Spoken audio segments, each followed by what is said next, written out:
네, 오늘은 또 잘 낫지 않는 질환 중에 하나인 역류성 식도염에 대해서 말씀드려 보겠습니다. 네, 역류성 식도염에 이제 조심해야 될 사항 중에 하나가 이 스트레스를 받지 마라, 뭐 이런 얘기가 있는데요.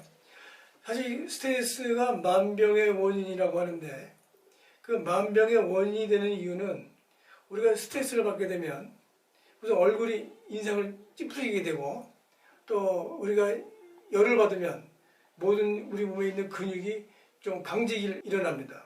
그 근육 강직이 일어나게 되면 근육 속을 지나가는 신경과 혈관을 압박하게 돼서 혈액순환에 문제가 생기니 스트레스가 모든 만병의 원인이 된다라고 말씀들 하시는데요.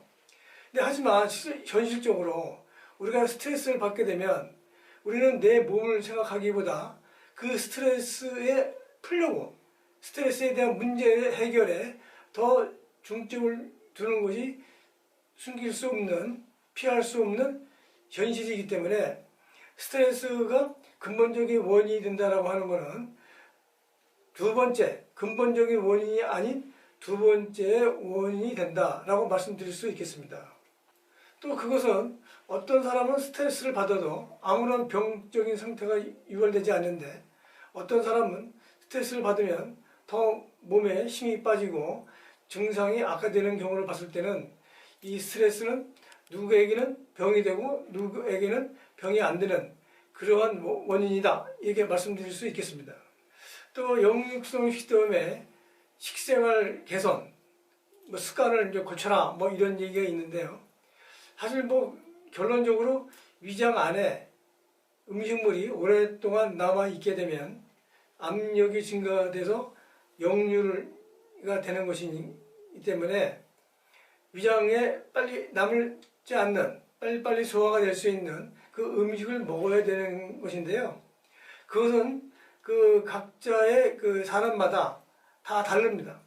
어떤 사람은 짠 걸 먹으면 더 심하다는 사람, 어떤 사람들은 또 이 야채를 먹으면 더 심하다는 사람, 또 어떤 사람은 유제품을 먹으면 더 심하다고, 다 사람마다 다르기 때문에 그것은 환자 각자가 너무너무 잘 알고 있기 때문에 식생활 개선은 환자의 판단에 맡기는 것이 옳다, 이렇게 생각하고 있습니다.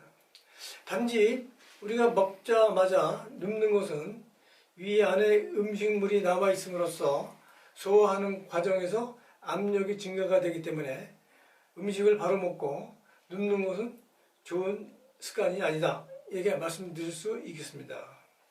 그럼 골타요법에서는 어떠한 원인을 규명을 해서 치료하는지 한번 말씀해 보겠습니다. 자, 원인을 말씀드리기 전에 먼저 식도와 위장의 구조를 먼저 이해를 하시는 게 더 이해가 빠를 것 같습니다. 자, 식도와 위장의 구조를 볼 것 같으면 식도가 쭉 일직선으로 내려오다가 위장을 만나는 부위에 가서는 잘록 좁아지는 걸 볼 수 있습니다.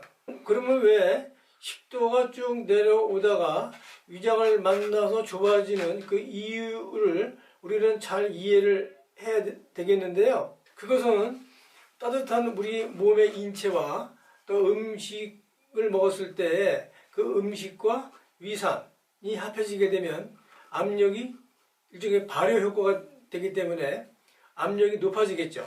그러면 이 높아진 압력이 식도 부위 쪽으로 역류하지 않게 하기 위해서는 뭔가 이 잘록한 이 부분에서 무엇인가가 꽉 잡아줘야지 위로 역류하지 않을 것입니다.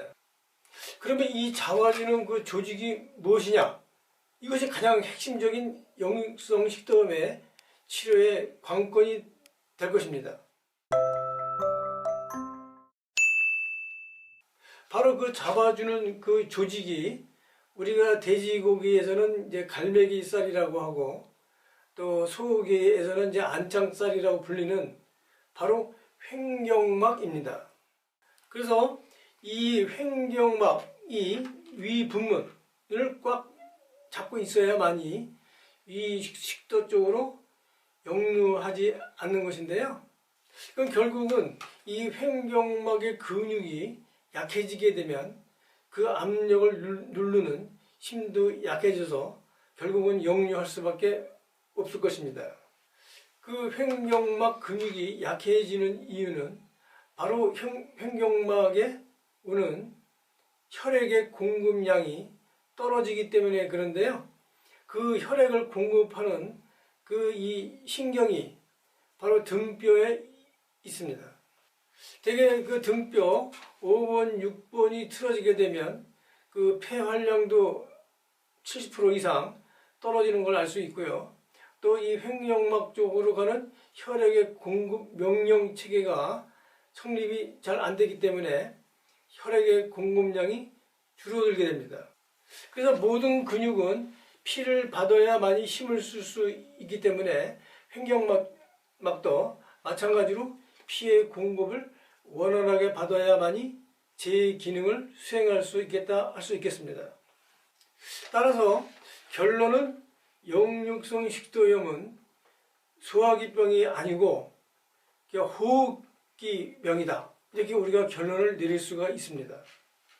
이것은 우리가 역류성 식도염의 진단을 받고 복용하는 일반적인 제산제 이런 약들이 일시적인 효과가 나타남을 보고 알 수 있습니다. 그럼 이 골타요법에서의 역류성 식도염의 치료법에 대해서 말씀드려 보겠습니다. 몇 가지 치료 수단을 가지고 치료를 하게 되는데요. 제일 먼저 우리가 치료해야 될 것은 당연히 5번, 6번 쪽의 신경의 눌림을 해제해야만이 횡격막 쪽에 혈액 공급을 원활하게 할 수 있기 때문에 5, 6번 척추를 간단한 해머링을 통해서 치료를 하는 것이 제1번이다 이렇게 말씀드릴 수 있겠습니다.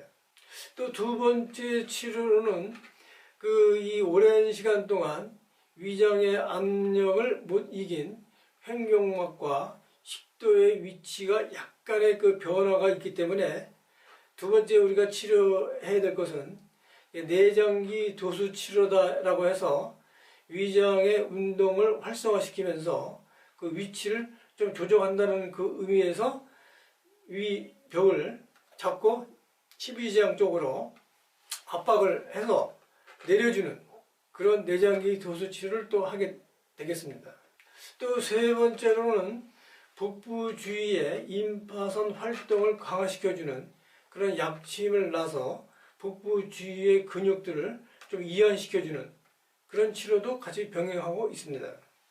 또 위장 내에 음식물이 오랫동안 머물러 있게 되면 위장의 압력이 또 증가되기 때문에 우리가 이제 거기에 관련된 장 기능 운동을 활발하게 하는 침이라든지 또 소화가 안 되는 경우에는 소화력을 갖다가 도와줄 수 있는 그런 한약도 같이 병행을 하면서 치료하고 있습니다.